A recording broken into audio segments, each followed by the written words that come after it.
Hey, what's up, guys? So Tim and I wanted to drop some good information that I think is useful for everyone, and we're calling it the 10 Commandments of Working Facebook Leads.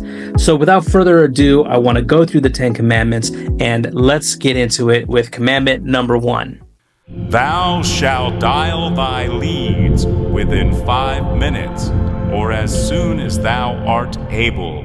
Did you know that if you're able to call your lead within the first 5 minutes, a report by the leadingresponsemanagement.org team shows that you're 100 times more likely to get in touch with the lead if you make that call within the first 5 minutes versus if you call 30 minutes or later. That's a big deal. Thou shalt triple dial each lead, leaving a personalized voicemail after the third call. Let me give you just a quick example of what this would sound like. Hey Mary, this is John, and I just got your request on Facebook in regards to your new Medicare options. I'm a licensed agent that's been assigned to assist you and show you all the options that are available to you. I see that you're retiring soon, and I'd love to chat with you at the very least to point you in the right direction. When you get this message, please give me a call back on my phone number. Once again, my phone number is. I look forward to hearing from you and serving your needs. Talk soon. Okay? Simple template of what you can say. Thou shalt follow up each voicemail with a text and an email referencing thy message and asking thine question. Again, trying to keep it short and sweet because the idea here is we're trying to elicit a response so that we can start having a line of communication with them. So here's some examples in terms of SMS and email. The SMS could simply say, hey Mary, this is John. Just left you a voicemail in regards to your Medicare options. Must have caught you at a bad time. I'd like to start putting some information together for you so that we can speak and I can show you the best options in your area. I have your zip code as blank. Okay, is that your current zip code? And then the email is going to say something similar, but a little bit different. Hey Mary, this is John, the licensed agent that's been assigned to assist you with your Medicare needs. I just left you a voicemail. Kindly give me a call when you're free at phone number, or click this link to reserve a time with me. This would be your calendar link. Okay, would love to help you and make sure that you're on the right plan due to all the changes that are happening in Medicare this year. Talk soon. Okay, simple. Thou shalt trip upon thy leads with SMS and email automations and call them swiftly when they respond. So again, this goes with the idea of calling your lead within the first 5 minutes of the lead being generated. But in this case, we're trying to get in touch with them as soon as they're responding to any of the channels of communication in which we're trying to reach them. So if they respond by text message, we need to try to get in touch with them as quickly as possible because they're texting, which means they're currently looking at our information and responding. Same thing with email. So we want to make sure speed to lead is understood to be the most critical component of working any type of lead, but especially Facebook leads. So when someone wants to talk right then and there, you make sure you do it because there's no guarantee that they're going to be willing to chat the next day. So here's a pro tip. If they do respond to the automations, call them, triple dial them, do it just right then and there. Don't worry about it because that's going to give you a higher chance of reaching them and being able to talk about how you can help. Thou shalt dial each lead at least 6 times in the first week, for persistence yieldeth results. Okay, this is something that I think really needs to be hit home. It's important that you do make sure you're properly working your leads. And that doesn't mean just calling them as soon as you get that lead in the first 5 minutes. Because if you don't reach them, you still need to have a system in which you're going to be working that lead over the next week. If you can't achieve making the calls in that first week that we're talking about, make at least 6 phone calls in the first week because you're too busy, it's really likely that you need to look into getting an appointment setter. Okay, we can do this for you. It's a service we offer, asetters.com. And if that's what the route you need, if you need an appointment setter to help you reach this goal, then so be it. But if that's not something you can afford right now, you at the minimum need to understand that you need to be making these outbound calls calls and trying to reach them as soon as possible. A study by Call Hippo indicates that making at least 6 calls can increase your contact rates by as much as 70%. All right. There's also another study out there. In fact, the MIT study that's very famous says that most customers will not answer their call until the 6th to 12th contact attempt. And 85% or 86% of agents only attempt calling twice. So that means if you know that they're not going to answer till the 6th time, you're setting your leads on fire. You need a good system to be able to track your calls and make sure that you're making the proper amount of outbound calls per week. Thou shalt know thine objections and prepare rebuttals, that thou mayest overcome resistance.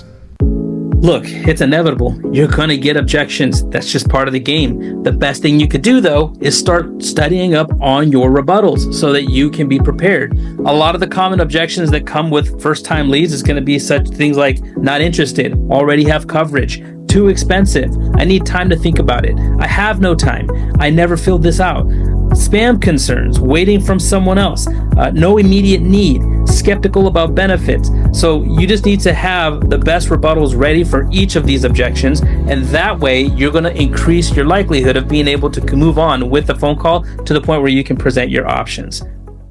Thou shalt begin with a script until mastery maketh it second nature.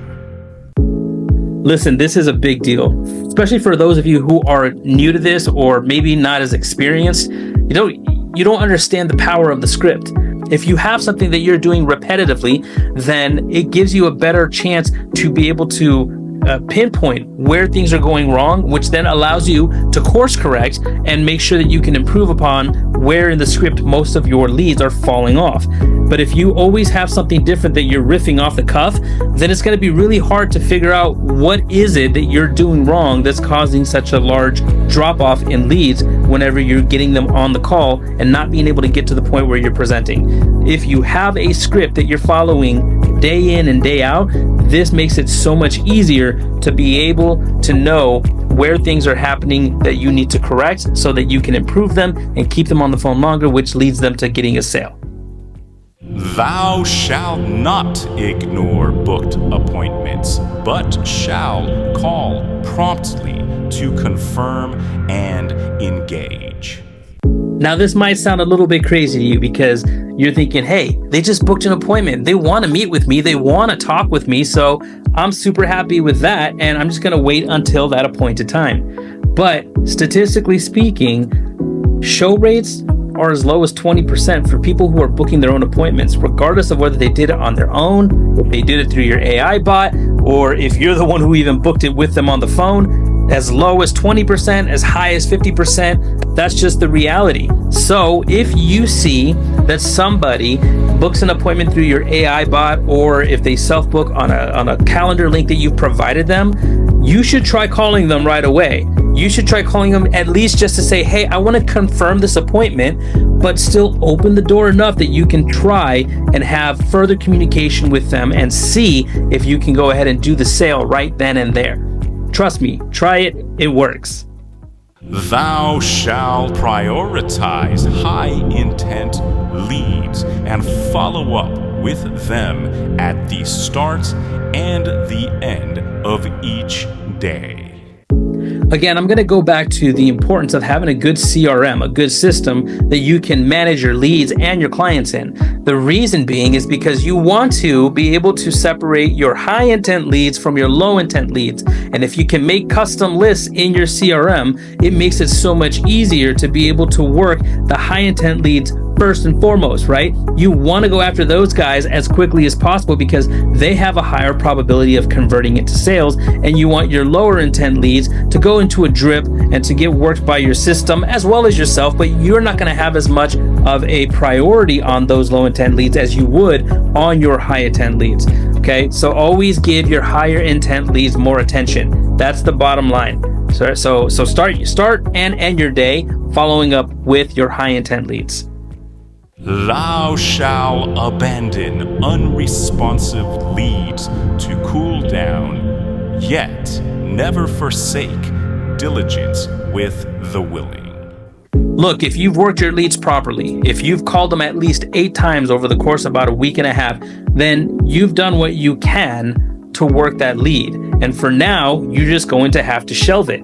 Again, if you have a good system, you can mark these and save them for later so that 3 months down the road, you can create your own B list, right? You can have B leads, as we call them, leads that have cooled down, and work your B leads and find there's a lot of people who are ready down the road to make decisions on leads and make decisions on deciding to get insurance with you. But it'll be a good thing for you to be able to understand when that point is, when you've made those 8 outbound calls and when you should mark them to be called later and let them cool down for a while.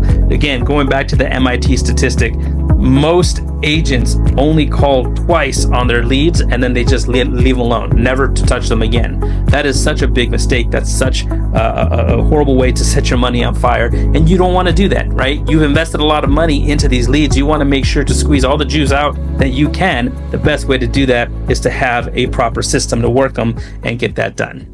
Well, I hope that you've enjoyed these 10 commandments of working your Facebook leads. I hope you guys implement these strategies, because without implementation, it means nothing. We just want to help you guys scale and grow. If you guys have any other questions, feel free to reach out. Talk to you soon.